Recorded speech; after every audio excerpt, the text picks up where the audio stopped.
Le Da Fresh Morning, c'est 104.5 tonnes de bonne humeur. Tous les matins sur Urban FM. La meilleure radio de la capitale. La meilleure radio de la capitale. Vous êtes sur les 104.5 Urban FM, la station urbaine. On est avec Maître Gilles Lépébé. Maître Lépébé, bonjour. Bonjour, Da Fresh. Merci d'avoir accepté notre invitation. Aujourd'hui, on parle de l'expropriation pour cause d'utilité publique. Oui, l'expropriation. L'expropriation, c'est quoi l'expropriation? L'expropriation, un peu, c'est l'antonyme de l'appropriation. D'accord. Voilà. Donc, on est exproprié lorsqu'on est déjà, on peut justifier d'une propriété. D'accord. Ou lorsque l'on est titulaire d'un droit réel immobilier. C'est-à-dire parce que les squatters, quand on les chasse, est-ce que c'est de l'expropriation? Non, parce que déjà, ils n'ont pas un droit conforté. Donc, on ne peut pas parler d'expropriation. Mais pourquoi souvent ils luttent, ils font les grèves, ils barrent les routes, ils s'énervent? Ouais, c'est parce que déjà, il faut comprendre que le droit à la propriété Est-ce qu'ils n'ont pas une certaine prescription ou bien une possession d'État? Pourquoi? Pour répondre à ta question, pourquoi est-ce que le squatter peut ériger un mouvement d'humeur pour contester par exemple la mesure qui a été prise à leur encontre? C'est parce que déjà de manière fondamentale, le droit à la propriété était quelque chose qui est inscrit dans nos mœurs. Vous ne verrez jamais une personne qui n'a peut-être pas de propriété, mais une personne sans toit. Voilà pourquoi même le droit au logement est érigé au rang des principes fondamentaux. Le droit au logement, le droit à la propriété. Donc, à leur égard, on peut comprendre leur réaction, mais ils n'ont pas un droit légitime et juridiquement protégé pour pouvoir réclamer le statut d'exproprié. Voilà. Donc, c'était la parenthèse. À quel moment on parle d'expropriation? À quel moment on parle d'expropriation? Il faut déjà dire que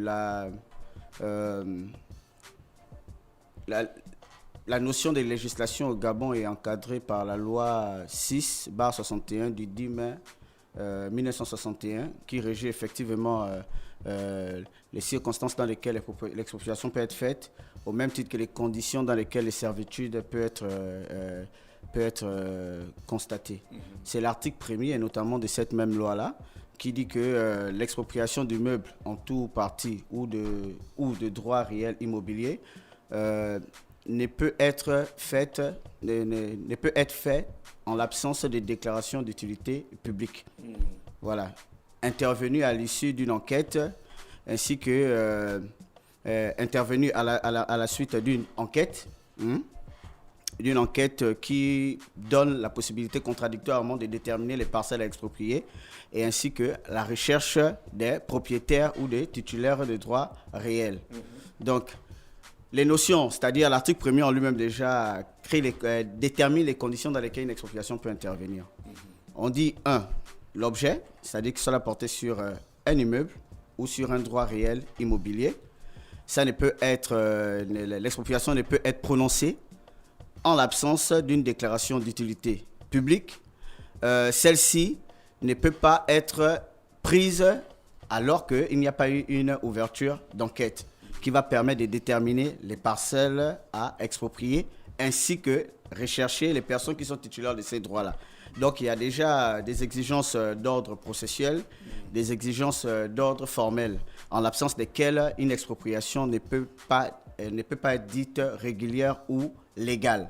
Ça, c'est l'article 1er. Maintenant, dans cette expropriation, il faut déjà dire dans quel cadre l'État peut y procéder. Généralement, l'État procède à des expropriations, comme on l'a dit, pour cause d'utilité publique, c'est pour dans l'accomplissement de certaines opérations ou travaux. Construction des routes. Relogement des populations. Voilà, relogement des populations ou bien installation d'un service public. Il y a des conditions qui sont non exhaustives, mais qui sont prescrites déjà par les dispositions de l'article 46 de la même loi. Donc, c'est dans ce cadre-là qu'une expropriation peut être prononcée pour cause d'utilité publique. Donc, on ne peut pas se défendre face à une expropriation? Si, on peut se défendre, puisqu'il y a des mais si elle est d'utilité publique? Oui, mais il y a un formalisme. C'est-à-dire, lorsque vous expropriez une personne, vous deviez lui allouer une juste et valable indemnité. Cette indemnité-là, c'est ce qui est la contrepartie de l'expropriation en question. Parce qu'en fait, qu'est-ce qui va se passer? Lorsque l'indemnité est louable, parce que les deux parties contradictoirement s'entendent. C'est l'article 10 qui le dit. L'article 10 de la même loi qui dit l'expropriant, donc l'administration, doit formuler son offre à l'exproprié et demander à l'exproprié également de formuler sa demande. C'est-à-dire que l'expropriant qui dit « Ok, moi je veux récupérer vos terres, vos parcelles », généralement c'est l'administration des TP, en contrepartie je vous alloue telle somme, 20 millions, 40 millions selon l'estimation qui serait faite par les experts engagés à cet effet. Mais l'exproprié, au vu des travaux qu'il aurait certainement réalisés ou encore des constructions qu'il aurait érigées sur cette parcelle-là, peut estimer que l'offre qui lui est faite ne reflète pas la réalité des coûts.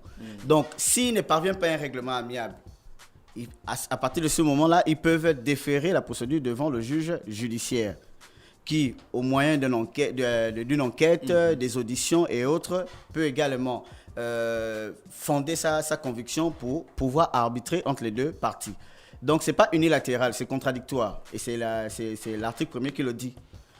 C'est-à-dire, on prononce l'expropriation à la suite d'une détermination des parcelles et à la recherche de titulaires. Il faut qu'on sache à qui ces parcelles-là appartenaient pour pouvoir rentrer en discussion avec eux. Donc, ce n'est pas un acte, même s'il émane de l'administration, la procédure n'est pas exclusivement unilatérale où c'est l'administration qui s'arroge des droits en disant « Écoutez, on veut procéder par exemple à l'érection d'une œuvre collective et par conséquent, vous devez vous exproprier. Non, ça c'est discute en fait entre deux parties. Donc c'est l'article 10 qui le dit.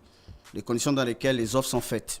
Donc il y a une offre qui est faite par l'administration expropriante et il y a une contre-offre qui est faite également par l'exproprié et la discussion est faite. S'ils ne parviennent pas, comme je disais, à un arrangement amiable, ils peuvent saisir le juge judiciaire. C'était la question que tu posais. D'accord. Mais non, c'est ça en fait tout le fond. Mais l'utilité publique est définie par la loi dans cette situation. Oui, l'utilité publique est définie par la loi. On va dire c'est l'article 46 qui dit exactement les circonstances. C'est-à-dire une utilité publique, une cause. L'expropriation pour cause d'utilité publique peut être prononcée ou déclarée dans l'optique d'accomplir des opérations ou des travaux. La liste n'est pas exhaustive. Je ne vais pas les citer là, donc vous aurez juste à vous en référer à cet article 46 de la loi du 10 mai 1961, qui régit effectivement les conditions dans lesquelles l'expropriation peut intervenir. Voilà. D'accord, je pense qu'on a fait le tour ou bien il y a d'autres choses à ajouter? Bon, qu'est-ce qu'il faut ajouter les particuliers? C'est que les gens qui doivent savoir qu'ils n'ont pas les titres fonciers ou bien ils n'ont pas des droits. Ouais, ce qu'il faut dire par exemple, c'est déjà... On peut les déguerpir à n'importe quel moment. Ouais, qu'est-ce qui se passe? C'est déjà... L'intérêt d'en parler, c'est de dire également aux justiciables ou aux usagers que la loi n'a pas seulement été du côté de l'expropriant. Parce que l'expropriant ici, c'est qui? L'expropriant ici, c'est l'État, c'est l'autorité publique, c'est le pouvoir public. La loi n'a pas seulement été taillée dans le sens de favoriser toutes les opérations qui peuvent être initiées par l'État. Non. La procédure, elle est contradictoire. Au-delà du fait que l'État pourrait justifierait et jouirait des prérogatives de puissance publique qui sont exorbitantes, qui sont exorbitantes des droits privés. Mais dans le fond, vous voyez qu'il y a une place majeure qui a été donnée à l'exproprié de pouvoir discuter ses droits. On lui donne la possibilité de faire une offre. On lui donne la possibilité également de contrôler même l'action de l'expropriant. On lui donne la possibilité de contester même la procédure d'expropriation qui a été initiée par l'administration expropriante, notamment devant le juge judiciaire. Pourquoi une contestation peut être faite devant le juge judiciaire? Parce qu'il faudrait que vous sachiez que le juge judiciaire est lui-même le garant de la propriété privée. La propriété privée qui est déjà garantie en elle-même par la Constitution. Donc, c'est un droit imprescriptible, indisponible et incessible. C'est l'un des droits les plus absolus et les plus complets qu'une personne peut avoir sur une chose, selon les dispositions de l'article 544 du Code civil ancien. Donc, quand il y a une expropriation qui doit être faite, il faudrait qu'elle soit faite selon les règles de l'art. Vous deviez nécessairement saisir le juge judiciaire parce que c'est lui qui, in fine, va faire procéder au transfert des propriétés de la personne de l'exproprié vers la personne de l'expropriant. Maintenant, si ces garanties ne sont pas apportées, parce qu'il y a même une commission ad hoc qui est convoquée et dont la présidence est tenue par le procureur de la République. Le procureur de la République siège dans cette commission pour pouvoir s'assurer que les droits et libertés des expropriés sont garantis dans le cadre de cette procédure d'expropriation. Et si on prend par exemple le cas d'une dame qui est restée, on va dire, 45 ans au Cap et n'a toujours pas le terrain, par exemple, du papier, est-ce qu'à un moment, le terrain lui revient de droit ou encore elle peut faire état d'une, on va dire qu'on peut l'exproprier? Elle n'a pas de papier.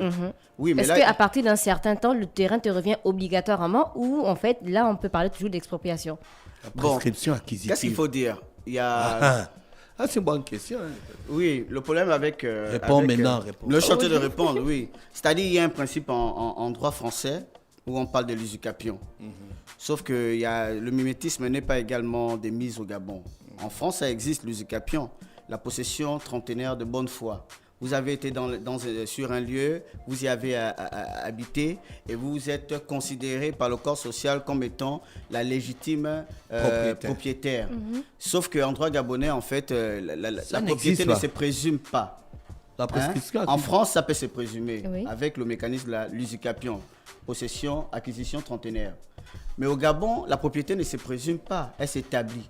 Elle s'établit notamment avec des actes, en l'occurrence le titre de propriété, qui est le titre foncier.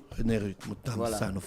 Donc, La terre n'appartient à personne. Si je reste 53 ans, je n'ai pas les papiers, c'est pas mon terrain. Si c'était en France, ça passerait. Ici, ça passe pas. Ici, la seule façon de conforter votre droit, c'est d'avoir les papiers. Voilà, c'est d'avoir le titre foncier en l'occurrence, ou encore un commencement d'exécution à la NUTTC, une demande par laquelle vous justifiez que vous êtes porté attributaire.